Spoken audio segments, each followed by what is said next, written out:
Welcome to Conversations with Leaders, an AWS podcast focused on personal lessons of leadership, culture, and technology from business leaders across the globe. Enjoy today's conversation.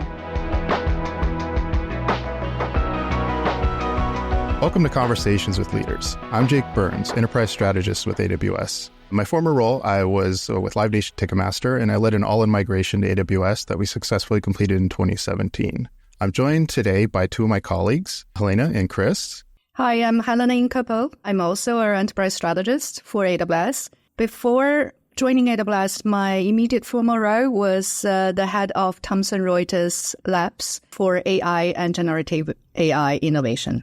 Hi, this is Chris Hennessy here on the same team as Helena and Jake. Excited to be here today. Prior to joining AWS 3 years ago, I was the technology CFO at Capital One and helped lead through their transformation to the cloud. So excited to spend time with you today on the topic we're getting from a lot of customers. Yeah, and that topic is the cost and value of generative AI.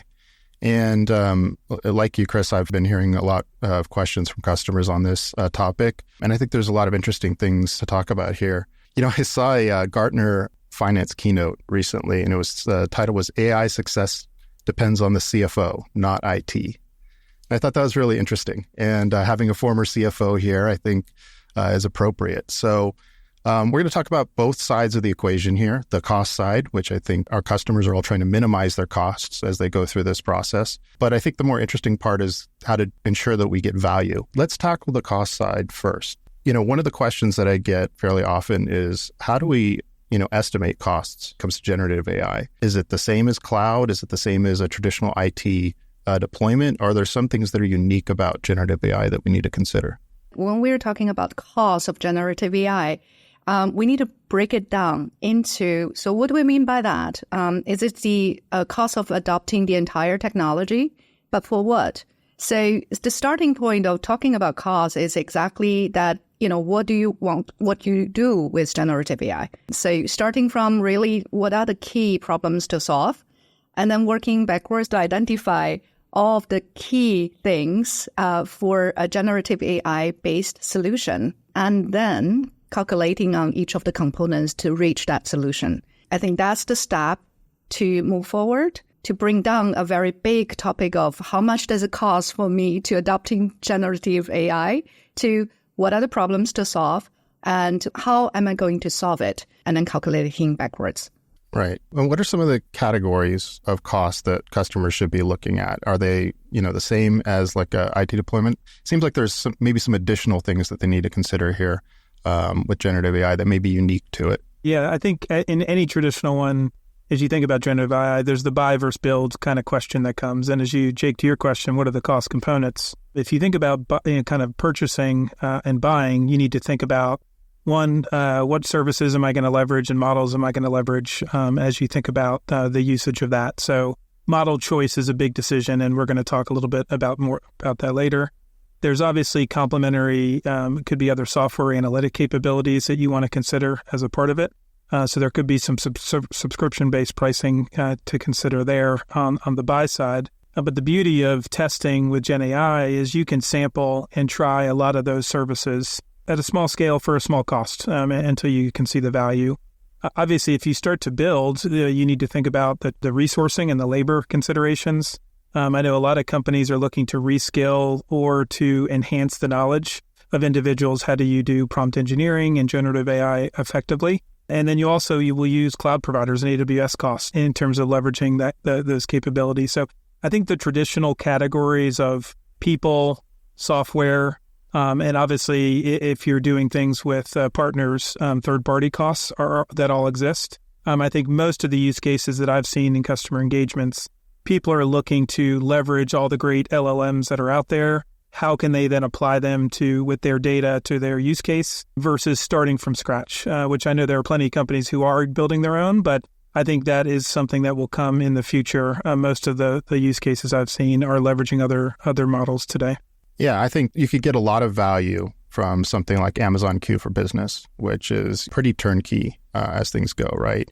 Connect your data source and then, start creating prompts and queries to get, insights out of it. Amazon Bedrock has a little bit more of an investment, but still, I would say, compared to building your own from scratch, it's far, far easier and quicker and less expensive and with far more flexibility, right? So I think the approach that Amazon has taken with the service offering and the 3 layers of the stack serve customers of all maturity levels. I think there's very few that I've seen, at least, and I'm curious to hear if you guys have seen otherwise, but very few that I've seen, they're saying we're interested in building our own model from scratch and doing it that way.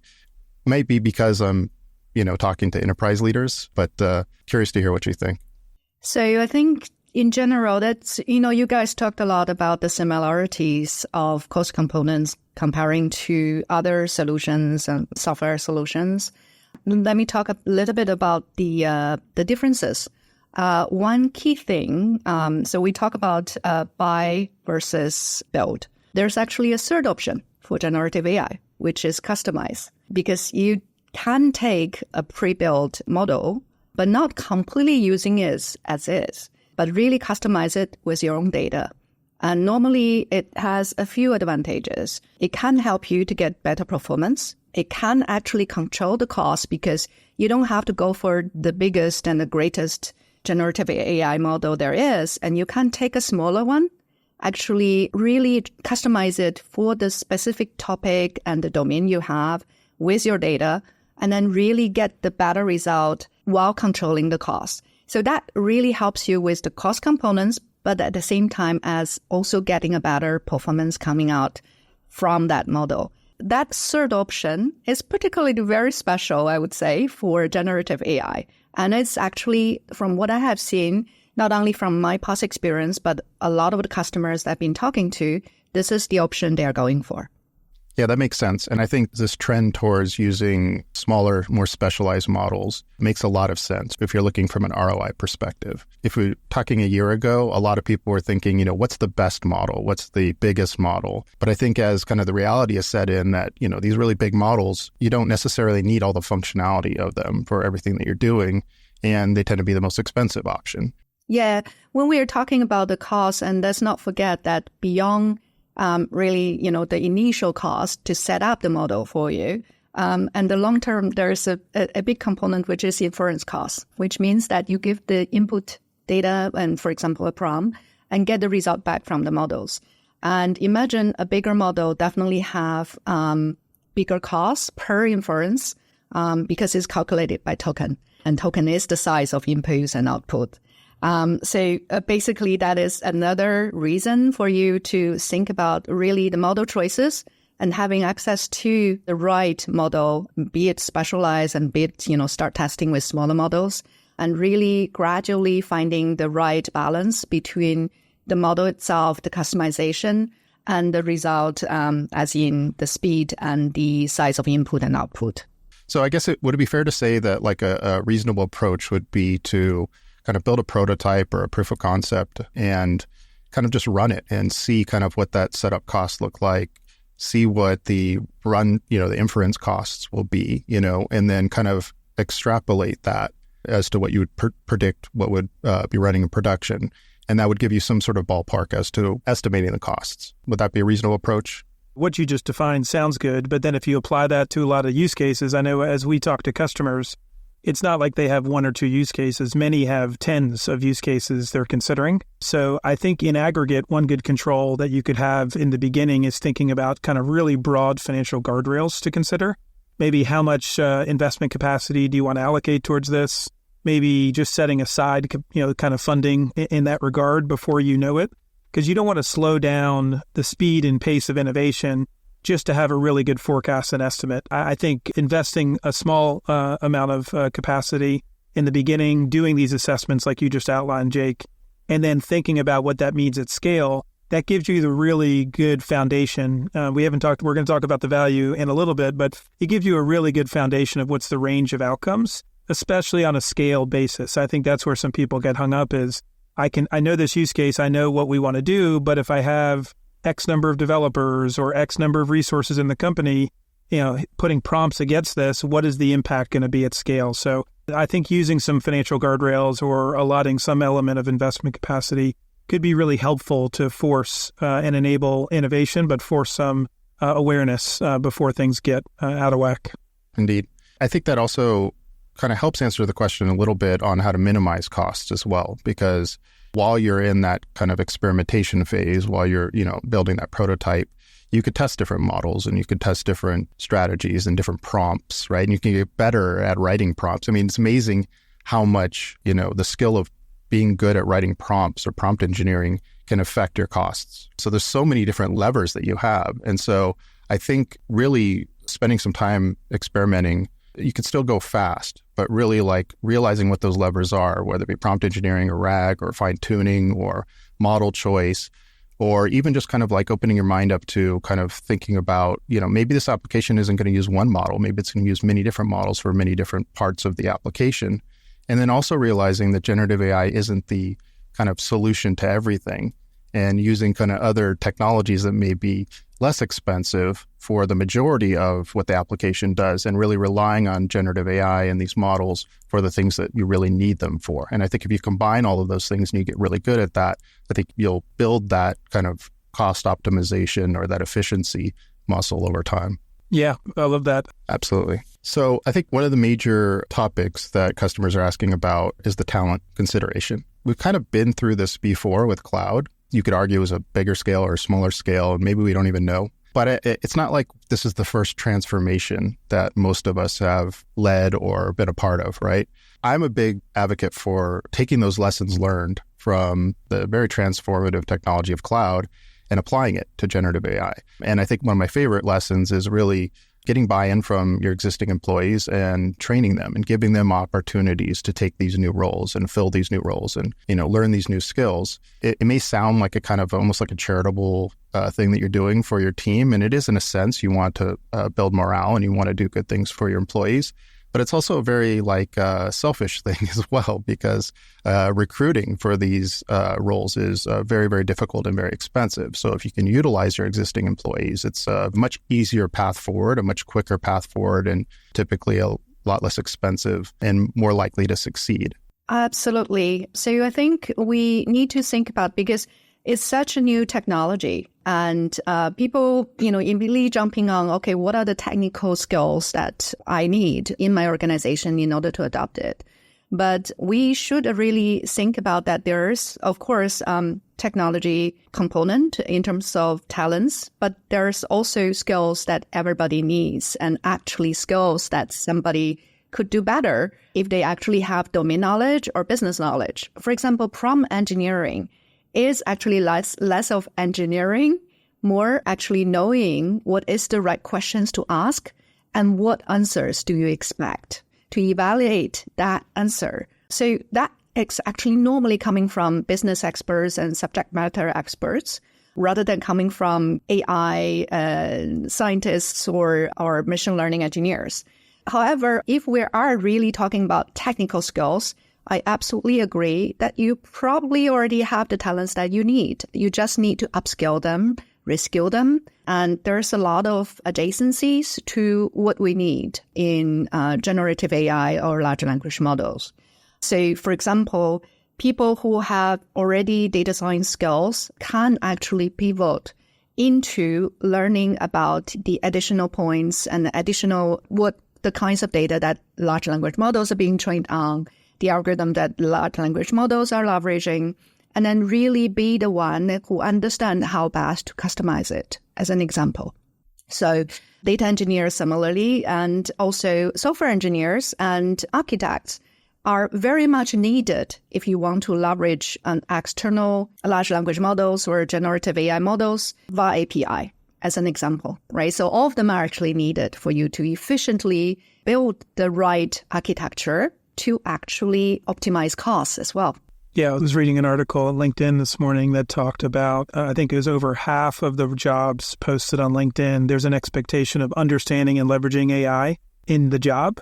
And I love, Helena, what you just shared is obviously there's a bunch of technical personas, but there's also a lot of non-technical expectations that exist in knowing how to leverage this technology. And really the promise for hiring managers is around operational efficiency, so productivity. How do you get that? How do you ultimately improve decision-making? I think the ability for Gen AI to consolidate information, multiple sources, and distilling it down to something that could be effectively leveraged for decisions inside of an organization is really powerful. And there's so much promise and excitement around potentially opening new revenue streams and new businesses with generative AI and new servicing for your existing customers. So I think we're starting to see more and more, while it's a new technology, you need to really immerse yourself to begin to learn and how you can apply it to the work you do. And for those that can apply it in an effective way, it could be a big differentiator for them to be successful, either in the job they're in or in the roles that they're looking to join. Yeah, great points. It occurs to me that, this isn't just about hiring engineers or upskilling engineers. It's almost like everyone in the organization eventually is going to have to learn how to interface with these systems, right? How to get good results out of them. And so to your point, Helen, you want to take the people who have that domain knowledge and empower them with this technology, but there's going to be a small skills gap that they're going to have to bridge in order to learn how to effectively create prompts to get the results they need, or, work with the technology. And it's going to be integrated in just about every piece of software that we use eventually if we stay on this trajectory. So yeah, I think we tend to focus on those technical skills and upskilling them, but really everybody needs to be a prompt engineer to some degree. Plus, probably everybody would have a little bit of design thinking or critical thinking as well to really think about what I'm doing today, how this can be more efficient, and which part I can automate and which part I can generate actually new way of doing things and generate, to your point, new products and new revenue stream. Yeah, it's interesting. We went through this with cloud a little bit, but I think with generative AI, I think it's even so much more the case where, people are afraid of this is going to maybe replace my job. But in reality, what we're seeing is that people who are adopting this technology, and again, these aren't always engineers per se, it's regular people in the company, knowledge workers who use a computer, they're able to use it as a force multiplier. And their skills are still needed, but then they're relying on this technology in order, almost like the computer itself. We hope you're enjoying this discussion. To engage with other business leaders on these topics, follow us on LinkedIn at AWS Executive Insights. Now back to our conversation. So shall we move to the value? I mean, this is a natural transition into talking about that. Why would you want to adopt generative AI? What are the potential values it can bring to your organization? No, it's funny. So it blends the two as a transition. Because I spent a lot of time with CFOs, and for most organizations, the CFO obviously plays a very critical role in the company, but their teams are pretty small in the grand scheme of the companies, especially relative to maybe IT or product team. But I think it's this balancing act, Jake, to what you just said, which is there's continued demands on these organizations, especially shared service teams. There's not enough capacity, and this could be a way to kind of expand capacity and get more productivity gains in that regard. But I think, Helena, to your point and the pivot to value, it's all eyes on what value it's going to deliver. And I know we're talking a lot about this from a consumer standpoint, but I've spent a lot of time this year with a lot of software companies who are also trying to think about how do they price in generative AI into their solutions because they know that value is being delivered in what the investments that they're making. And at least for me, I'll run through the value, at least things in the top of my mind, and I'd love your input. Obviously, first and foremost, typically what comes up first is around just productivity and efficiency. So I can do things at a faster rate. That could be coding, depending on how that's being leveraged. It could be through, I know I came from financial planning and analysis, so I had to answer a lot of questions to customers all throughout the company. So if I could aggregate through a lot of financial data and varying source data and integrate this down to a narrative and a story and could help guide people into what they need to focus on, really powerful in terms of that regard. I know we've all read a lot of use cases around legal and some other maybe even healthcare use cases where it's taking huge volumes of data and able to synthesize this in a powerful way to just streamline the way in which you work. So I think that's one value prop. I know a lot of companies are thinking about this from a servicing standpoint for customers. What are the ways by which they could either self-service or support individuals who are servicing customers? I know call center agents will come up pretty often. I've spent a lot of time just because I came from a bank around how do you best support call center agents in the way in which they're servicing customers. This could transform the way in which an Amazon Connect, I know, is using this and with Gen AI in ways that it's totally transforming the scripts and the ways in which you communicate and the consistencies from a risk management standpoint to how you communicate to customers. So huge benefits in terms of servicing, quality of service, and the risk management side. And I know I meet with a lot of companies, I'm sure you do, are looking for totally new revenue streams. How can this open up new businesses, new ways of working, and even adjacent businesses inside of organizations of new product lines to open up new revenue streams and opportunities there? So those are the three big areas. I'm sure there's many more. I'd love to get your input. Those are the three I typically hear from customers. Yes, absolutely. I think to add to your points, very often what we need to do is to look at our total workflow and looking at points where that there are really today that is more repetitive, mundane. As an example, that what I have seen actual use cases from customers and from my previous jobs, form autofill. It sounds very simple, but imagine doing that, tens, hundreds of times per week to get to that what you want to have as the end result, the form being filled. And 80% of the times is actually, very repetitive information about address, dates, and all of those things. And that can be very easily done and accelerated by generative AI. That's just one simple example. And additional examples are really a lot of this is at professional fields where legal, where you have to sort through a lot of information, or accounting. So all of this, again, that value added is really that human expertise, which can do the analysis and coming out with insights where, when sorting through the information and summarizing them the right way, and a lot of this can be automated by generative AI, learning on basically labeled data. So that's an example. Another example that I would say is really enhancing customer experience. Today, that customers, again, there are many, many different processes. For example, travel booking. For example, that customers trying to find the things that reading through tons of reviews and really trying to find the right product for you and for your preferences. And all of this actually can be accelerated by generative AI because, again, it's sorting through huge amount of information, the reviews, your preferences, and who you are and what's your past history of ordering things, and really coming out with recommendations with narratives, because there's also the generative function.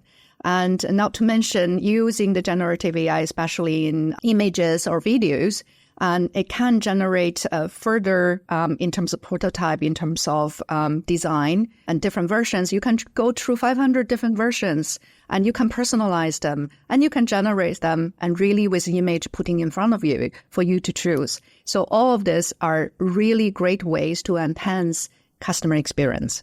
Yeah, I think this is definitely the interesting part of the conversation, right? Because this has so many layers to it, right? I love your example of the autofill, right? Because it's like, how many little paper cuts do we have in our day-to-day life of things that we have to just do these repetitive tasks over and over? And this is an example, and it may seem small, but a lot of these small things add up in your day-to-day. How much can you free up your time to do the things that, only a human can do, or you have specific expertise that you could do? So, of course, there's the automation part and the efficiency gains through that. And then I think there's a theme in what I'm hearing from what both of you are saying, and I'm also seeing the same thing, which is some of the things that just weren't possible before because there just wasn't enough human resources in order to do it, and the technology couldn't do it. And it's things like finding insights in just huge amounts of data. People like to push back on this because I think they don't quite understand this isn't a fully automated system. Like if we're talking about going through legal documents, people think like, okay, the model's going to come up with the answer that you're going to just, use in terms of like a response to a legal proceeding. But in reality, the way I imagine it being used is an attorney or paralegal or someone is going in there and saying, come up with some ideas based on all of these documents on things that we could pursue. And then based on those ideas, we'll go do the work that we would normally do. But it came up with directions we could go that we never would have considered, because who's going to go through thousands and thousands of pages of documents and be able to read all of those things, right? So this technology could be a very interesting, in that regard. And of course, and this was one of the first use cases that I think I ever heard. Imagine that your entire organization's knowledge base is accessible by each one of your employees. And of course, with guardrails in place, like not everyone's going to have access to the same level of information, but how much more effective can you be in your day-to-day work? not just from removing the undifferentiated heavy lifting of like, it took me 30 minutes to go find that document I'm looking for or find that policy or whatever the case may be, but also, coming up with ideas that I never would have been able to come up with because maybe there was some pattern in all of these data that I just never would have seen before, right? And then thirdly, I think the other category is this creativity category, right? And I'm not of the opinion that the models have creativity in and of itself, but they're drawing upon the creativity of the source material that goes into the models and kind of creating mashups, which can be very inspirational for people to use. Now, of course, you can use those mashups yourself. People use large language models to create, to do their homework for them or write a document for them, or the, diffusion models to create images and use them as is. But I think as time goes on, I think the more impactful way to use that is going to be like as a starting point, right? Or like, I'm seeing with, with image generation or with video generation, like maybe you create like a character and it kind of shades it for you, right? Or it creates a new background for you, or it comes up with 20 different ones and you get to pick the one that you like and then you enhance it, right? So I think the theme here is it's a collaborative effort between humans and these models at this point. And that's where we're getting, in my mind, I think we're getting the most value. Yes, I mean, as we always say that there's human in the loop, human on the loop, and human out of the loop. And in 99% of the cases that we're seeing either human on the loop or human in the loop. To your point, highly specialized professions, and we really need human to be the one who eventually make the final decision. For example, radiologists and final decision on the diagnosis, or lawyers. And so that is the ethical thing to do, and that is the right thing to do, and that's the right process. But their job can be made much easier if AI provides the drafts and basically the first highlighting and pointing out areas that they need to pay attention to due to large amount of training data. Yeah, Jake, I love what's being called out here, but when we get to brass tacks, specifically around the cost and value, as you know, a lot of companies will do business cases in trying to articulate all the components of cost and all the components of value. And having done and partnered with a lot of customers on business cases of cloud migrations, anytime you call out productivity as one of the big value props, it's very divisive in terms of how much you want to count that in quotes. Because in terms of you're making investments in generative AI, you're seeing value, but how do you get the returns for that value? Some of this could be in the way in which you all are talking, is you can be way more effective and efficient in what you're doing. You have more satisfied employees that maybe don't attrite or stick around longer. So that's value. Maybe you're able to scale your organization in a way to support, so you don't have to invest more resources. You're getting more scale out of that. But anytime you get into cost avoidance, this is just speaking from a finance person, sometimes that feels a little squishy in a business case when you're avoiding cost. In reality, it's real, but some people are looking at how do I bring the water level down of existing spend, or how do I grow the existing base of revenue? So I would be cautious as companies and organizations go through this as you get into productivity gains, get really clear around where those gains are being realized, what is the impact of those productivity gains, and are we making a decision to invest that productivity into more capacity, or do we want to drop some of that productivity to the bottom line? And that may mean you don't backfill a role because you have more efficiency. So you start translating that. As I hear both of you talk, I have my kind of finance mindset going through the business case here. Just be cautious on the productivity side that you're actually being explicit in embedding that versus just ignoring it or putting it to the side, because it's a real big portion of the equation here for so many of the people personas we've talked about. That is an excellent point. And I've seen from actual customer examples, one customer was telling me that basically currently he has a team of 50 people and serving 3 markets, which is to identify, for example, know your customers and sorting through companies and sorting through internet information, company background, and etc. And he's saying that basically he now can scale into much more markets, and with generative AI's help, making his existing 50 people team much more efficient. And that is absolutely much better, to your point, a value proposition as comparing to some others, which purely saying, okay, we can cut the bottom line. Yeah. As we talk about this, customers are going to want to know, if they're not already doing this, like how can they get started, right? And I think it's such a privilege to have you in this conversation, Chris, because I'm sure there's some CFOs and finance leaders that are listening to this, but I suspect that we have a lot of IT leaders as well who want to know, how can I build a business case that my CFO is going to agree with, right? At least in my experience, it's been a challenge in my career. And what the finance folks are thinking sometimes could be a mystery. So what advice would you give to like a CIO, for example, who's putting together a business case for generative AI and they need funding and they need support from their finance organization and from their CFO? What are some of the things that you would want to see and what advice would you give them? Yeah, great question. One, and again, depending on the size of the company, but usually it's best to start out with some existing resourcing and existing capacity and reprioritize to where you think some of these opportunities are. I know not every company can afford to just add more money, depending on their situation. So I think making it a priority and carving out some capacity on the pilots we've talked about is a good first step. Maybe defining the use cases, testing out some of those use cases on a small scale, understanding what some of the cost ranges are, understanding some of the value. You need some information to base this on other than just qualitative. We feel that this can change our business. We feel, well, that's great. To your point, that's great. You feel these things. Let's see a little more facts. So I think the advice we've given throughout this, which is start small and scale, is a perfect one. And that's true for the financials as well. Start small, use existing capacity, maybe dedicate, portions of an agile sprint towards teams focusing on this. Maybe ring fence a couple of resources to go a little bit deeper. Maybe bring in a partner to lean on this, AWS or others. So then you have to elevate some of the insights from those learnings, because you're never going to just get an open checkbook and be like, oh, Gen AI is going to change everything here. Go spend X millions of dollars and go after it. It's going to be prove as you go. Obviously, there are some big bets many companies are making, especially at the C-suite level or the board level of companies. And they do want to make big bets in this regard, which is great. Let's redirect some capacity there. But just like any other good analyst, you want to make sure you have data informing the decisions over the long term. So as you think of those long-term implications, make sure you're thinking about that.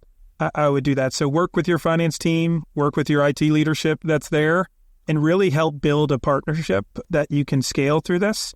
That would be my advice in going through this. Obviously, lean on AWS and other partners who can help through this. We do a lot, as you all know, we do a lot of peer-to-peer connects and recommendations as part of our job. Maybe you're reading articles about other companies that are doing things. I know for me, Amazon Finance just went public and shared a bunch in Wall Street Journal around the ways that Amazon's leveraging Gen AI within finance for smart contracts, for earnings call prep, all these things. Great. How do we set up time and make connections from peer-to-peer to learn from them so that you can accelerate your learning? So I would do that as well, Jake. Yeah, no, that's great advice. But let me ask just one more question, because I think this is the part that I've struggled with in the past is, and especially with generative AI, I think a lot of the value is like, we don't know what the use case is going to be, right? So I think we need to maybe spend some money, not a lot of money. I think we could do this in a frugal way, but we need to be experimenting with this technology to some degree. How could we make a business case to a CFO to allow us to experiment? Do we show examples of how other companies have done that and had good results? Is there any particular approach that you would recommend? Yeah, most. It's always a running joke. Anybody from IT that's coming to ask for more money feels like they don't have any to work with, even though they have a lot to work with. They just don't. Everything's marginal and incremental. So I think one of the questions I always love to ask to CTOs and CIOs, which is, oh, great, you want to do something new. What are you willing to trade off to do that? So thinking about trade-offs is something I would advise.